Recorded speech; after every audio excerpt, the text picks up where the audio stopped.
c'est qu'il y a un travail aussi qui doit être fait au niveau de la société civile, au niveau des syndicats, quand il y en a, au niveau de tout l'écosystème un petit peu qui gravite autour de ce milieu professionnel.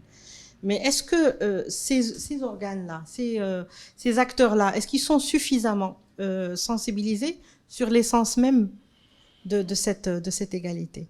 Ou est-ce que ce sont des choses qu'on brandit parce qu'on a eu l'habitude de le faire? Ils sont sensibilisés, je pense que oui, mais est-ce qu'ils sont assez outillés? C'est ça la question. Sensibilisés, oui, ils sont au courant, ils savent un petit peu qu'est-ce qui se passe dans le domaine professionnel. Mais est-ce qu'ils ont les moyens pour? Parce que bon, on veut bien fixer des objectifs, mais il faut les moyens pour. Donc peut-être que ces associations, ou la société civile, ont des priorités. On est passé par une période qui est très difficile, Covid, etc. Et donc, on peut dire aujourd'hui que c'est une période de transition où chaque entreprise est en train de se restructurer, de voir. Et il faut pas se cacher la vérité. Toutes les entreprises aujourd'hui, tous les secteurs passent par des moments très difficiles.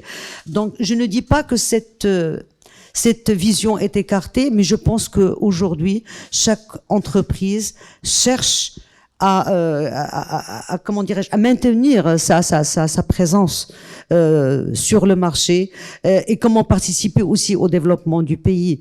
Et donc, ce genre peut-être de questions ou de débats viendront par la suite. Moi, je pense que le discours qui peut parler à des patrons, quels qu'ils soient, c'est celui de la performance. C'est-à-dire de se dire qu'ils comprennent que demain, mettre en valeur, donner toute leur chance aux femmes, c'est synonyme de business, de création de valeur, de performance. Je pense que c'est un discours déjà qu'il faut porter, qui n'est pas assez porté. Parce qu'on a limite l'impression que c'est de la charité. C'est donc mais non, elles sont une ressource qui peut vraiment contribuer et qui contribue. Elles l'ont prouvé. Ça n'est plus à démontrer. On a autant à apporter qu'un homme, et parfois plus.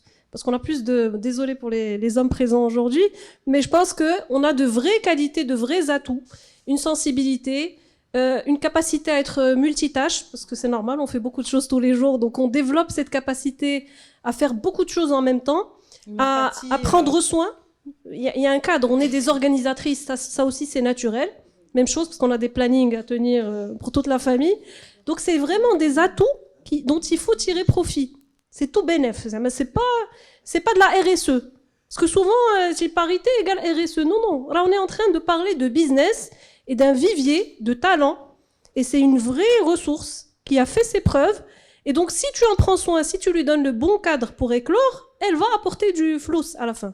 C'est vraiment ce discours. C'est fidélisation. C'est du business. C'est un vrai vivier. Oui, mais au-delà de ça, parce qu'honnêtement, tout le monde n'est pas sensible à ce discours humain. Soyons enlevant la langue de bois. Il permet beaucoup de solidarité, beaucoup de motivation, et il permet aussi d'augmenter le rendement et la productivité. Donc voilà. C'est ce discours-là qui va parler encore une fois à un patron, parce qu'effectivement, il y a une culture de la solidarité. Parce que c'est un patron qui parle. Oui, bien sûr, mais c'est pour ça que c'est important de le dire aussi, ce discours, parce qu'il est un peu tabou. On n'en parle pas. On est dans le discours de la RSE, donner leur place aux femmes, elles le méritent. Mais les femmes contribuent. Elles contribuent aujourd'hui, elles peuvent contribuer plus demain si on crée le cadre approprié. Elles l'ont prouvé, les chiffres le prouvent, les statistiques le prouvent. Donc le discours, il n'est pas assez porté. Je pense que c'est aussi notre rôle à chacun de nous de le porter. Dans les secteurs comme la communication, que je représente, c'est acquis. Une femme peut accéder au plus haut niveau, peut être patronne d'agence, parce qu'on reconnaît une certaine créativité, donc le métier de la com, ça nous va bien, mais dans d'autres secteurs, ça n'est pas encore acquis. Et donc il faut porter ce discours, le répéter. Une femme peut créer de la valeur. Non seulement effectivement tu vas faire une bonne action, une BA, mais en plus, en termes de performance économique, tu as quelque chose à y gagner. Et ce discours-là n'est pas encore porté aujourd'hui, en tout cas dans les médias et par la société civile, qui, je le précise, joue un rôle extraordinaire aujourd'hui au Maroc. Oui. Je suis tout à fait d'accord avec Malim, et on le voit dans les grandes sociétés dans le monde. Ils ont compris qu'en aidant ces femmes, ils vont gagner.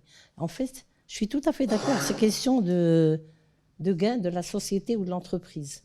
Donc, ce n'est pas eux.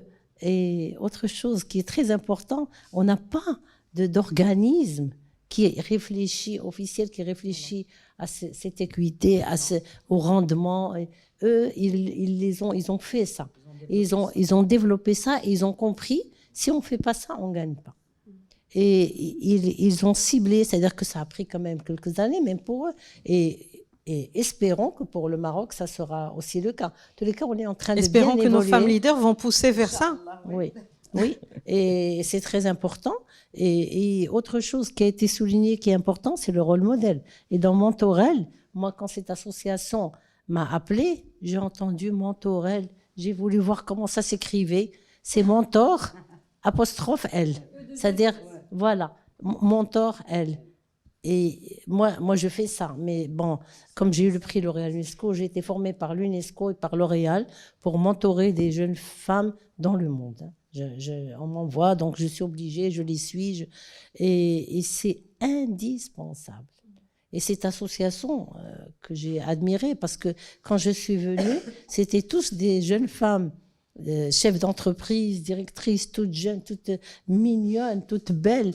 J'étais agréablement surprise et heureuse de voir ça dans mon pays. Ça veut dire qu'on est en train d'avancer doucement et on est en train d'avancer. Parce qu'il faut inspirer aussi. Très important. En plus d'accompagner, il faut inspirer, n'est-ce pas? Il faut inspirer les générations à venir. D'où l'initiative Les Intrépides, l'Ouaret. Raja est une Ouaira. Je ne sais pas si vous êtes au courant de cette initiative. Donc c'est une plateforme qui permet de mettre en valeur des modèles féminins marocains. Parce que jusque-là, effectivement, on pouvait admirer, je ne sais pas, une chercheuse Marie Curie. On a une Raja Sharqawi qu'il faut aussi, que tout le monde ne connaît pas. Et donc, il faut valoriser, qu'il faut mettre en exergue. Et ça passe par de la pédagogie. Donc, c'est des livres.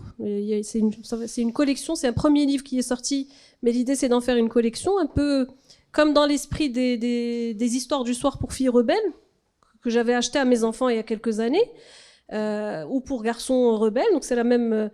Et on n'avait pas d'équivalent au Maroc pour des modèles féminins. Et donc c'est une initiative qui est née à Mentorel et qui permet justement d'illustrer ce type de femmes dans tous les domaines, parce qu'on en a. Ce qui est extraordinaire, c'est qu'on en a dans tous les domaines. Bouchra Beibanou pour l'escalade, Nadia Ben Beten qui est à la fois patronne d'une direction marque, mais qui est aussi nageuse en eau libre. Donc on a vraiment des femmes qui ont de très très belles histoires à porter et qu'on ne valorise pas assez. Et il faut raconter ces histoires aux petites filles et aux petits garçons. Parce que c'est comme ça qu'on va pouvoir encore une fois changer cette... Déconstruire les clichés. Déconstruire exactement tous les clichés qui existent aujourd'hui et qui sont un obstacle. Parfois on se pose nous-mêmes des obstacles. C'est important de se le dire. C'est souvent les femmes qui vont elles-mêmes se poser des obstacles à leur évolution. Elles ne vont pas oser, elles ne vont pas avoir suffisamment de confiance en elles. Radi Hchmou, moi, honnêtement, je n'ai jamais souffert du fait d'être une femme. Je ne l'ai jamais ressenti. Peut-être comme Sana, parce que je me sens ragel quelque part. Moi, j'ai pas ce... Tu peux pas le dire, je t'ai entendu. Quand tu es ragel dans ta posture et que tu es en tout cas assumée, assertive, t'as pas d'obstacle qui se pose pas. On en parlait hier, on a même inventé un concept, n'est-ce pas, Maria? Exact. On appelait ça les messieuses. Les messieurs et les messieuses. Parce qu'aujourd'hui, effectivement, il y a beaucoup de battantes. Et heureusement, le marché marocain aujourd'hui, que ça soit au niveau de la recherche, que ça soit au niveau de l'industrie, des différents domaines, il y a beaucoup d'exemples et il y a beaucoup vraiment de modèles qui nous rendent heureuses et heureux et fiers d'être marocaines. Mais aujourd'hui, et je pense la remarque de Fatima est importante, ces modèles-là, ce serait bien de les retrouver dans les curricula, de les retrouver dans les manuels, de les retrouver dans nos livres scolaires. C'est important parce que dans d'autres pays, il est important de benchmarker. Dans d'autres pays, ces modèles-là sont mis en avant dans les manuels scolaires. Ces modèles-là viennent, accordent ou tiennent des ateliers dans les écoles, organisent des séminaires dans les collèges, dans les universités.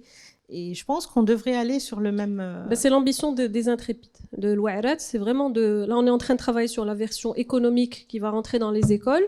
Mais demain, ça doit être aussi une plateforme de formation des formateurs, donc des enseignants, pour qu'ils puissent aussi raconter de manière ludique, parce que l'idée, c'est des livres illustrés avec des jeux, avec des quiz, donc des choses... Enfin, on a gamifié aussi le storytelling pour que ça puisse arriver aux plus jeunes et dans toutes les écoles, en arabe et en français. C'est vraiment la vocation. Donc, avis à toutes les bonnes énergies pour porter ce type Le d'initiative. message est lancé.